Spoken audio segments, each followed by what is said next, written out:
The Boy Who Stole the Sun. In the gilded cage of the Adebayo mansion, a boy named Tunde was not raised by his parents, but by a dangerous lie. The lie that wealth was a shield, and consequence was a myth that only applied to other people. He was a prince of theft, and his kingdom was a house built on sand, waiting for the one wave that would wash it all away. In the affluent neighborhood of Victoria Crest, the Adebayo family was a symbol of success. Mr. Adebayo was a towering figure in the oil and gas industry, and his wife a celebrated socialite. Their only child, Tunde, was not just their son, he was their trophy, a symbol of their legacy. From a young age, Tunde was given everything, every toy, every gadget, every whim satisfied. But he developed a peculiar habit. He stole. It started small, a classmate's expensive pencil, a teacher's favorite pen.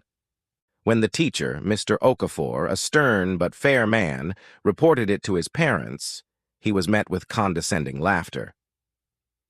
"Mr. Okafor," Mrs. Adebayo had said, smoothing her silk dress, "do you know how many of those pencils we could buy? My son lacks for nothing. You must be mistaken." Mr. Okafor was not just dismissed. He was made to feel foolish for accusing their little prince. This became the pattern. Tunde grew bolder. He stole a rival's designer watch after losing a swimming race. He stole the answers to a final exam.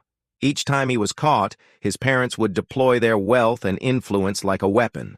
They would summon the accuser, a teacher, a coach, a neighbor, and systematically dismantle their character.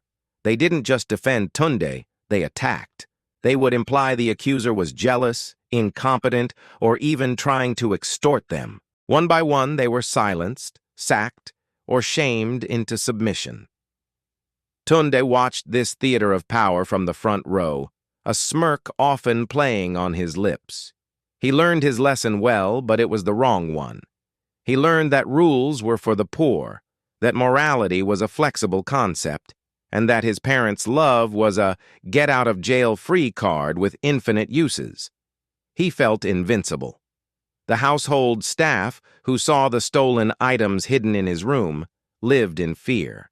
The head housemaid, Mama Nkechi, a woman of strong faith, once gathered the courage to speak to Mrs. Adebayo.